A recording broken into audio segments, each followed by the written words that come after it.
मित्रांनो, पुण्यश्लोक अहिल्यादेवी होळकर शेतकरी कर्जमुक्ती योजना 2026 अंतर्गत कर्जमाफीच्या यादीमध्ये नाव आलेल्या, केवायसी केलेल्या परंतु अद्यापही कर्जमुक्त न झालेल्या, याचबरोबर या योजनेच्या अंतर्गत पात्र असून सुद्धा अद्यापही यादीत नाव न आलेल्या शेतकऱ्यांसाठी काही महत्वाचे असे अपडेट आजच्या व्हिडिओच्या माध्यमातून घेण्याचा प्रयत्न करणार आहोत.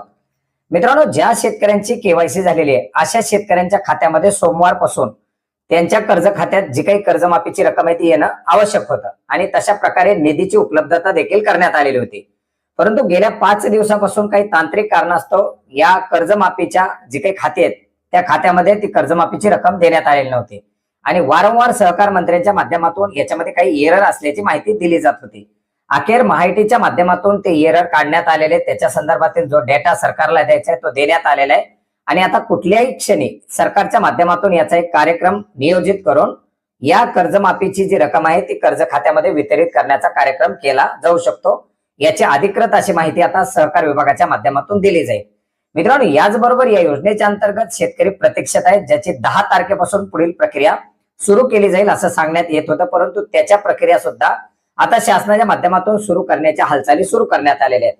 एकंदरीत या योजनेच्या अंतर्गत आपण जर पाहिलं तर 56 लाख शेतकरी चा डाटा घेतलेला होता, ज्याच्यामध्ये नियमित कर्जदार शेतकरी, 2 लाखाच्या वरील कर्जदार शेतकरी, 2019 मध्ये पात्र झालेले शेतकरी, असे एकूण 56 लाख शेतकरी या योजनेच्या अंतर्गत कर्जमाफीसाठी त्यांचा डेटा घेण्यात आलेला होता.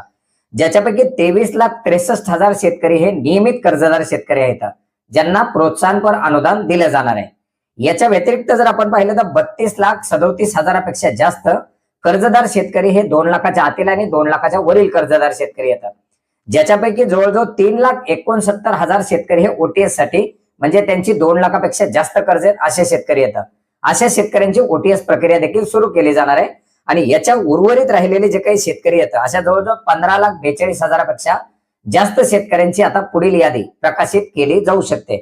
मित्रांनो, एकंदरीत आपण जर पाहिलं तर 32,37,000पेक्षा जे जास्त कर्जदार शेतकरी येतात याच्यापैकी इन्कम टॅक्स भरणारे आणि इतर काही तांत्रिक कारणास्तव अपात्र करण्यात आलेले 1,40,000 शेतकरी हे वगळण्यात आलेले आहेत आणि या वगळलेल्या शेतकऱ्यांच्या व्यतिरिक्त असलेल्या या जवळजवळ 15,42,000पेक्षा जास्त शेतकऱ्यांची पुढील यादी आता शासनाच्या माध्यमातून प्रकाशित केली जाऊ शकते. नियोजित तारीख ही 10 तारीख सांगण्यात आलेली होती, परंतु आता या प्रक्रिया त्यापूर्वीच सुरू करण्याच्या हालचाली सुरू करण्यात आलेल्या आहेत. अधिकृतपणे याचे आता अपडेट येतील आणि कर्जमाफीची जी काही रक्कम आहे ती रक्कम सुद्धा शेतकऱ्यांच्या खात्यामध्ये वितरित करायला सुरुवात केली जाईल. याच्या संदर्भातील आता पुढील जे काही डिटेलली अपडेट येईल ते अपडेट सुद्धा आपण नक्की जाणून घेण्याचा प्रयत्न करणार आहोत. प्रोत्साहनपर अनुदान हे शेतकऱ्यांना आता तुर्तास तरी दिलं जाणार नाही.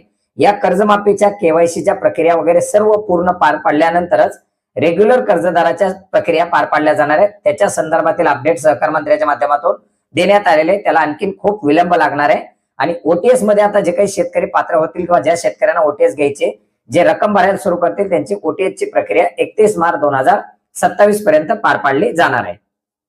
धन्यवाद.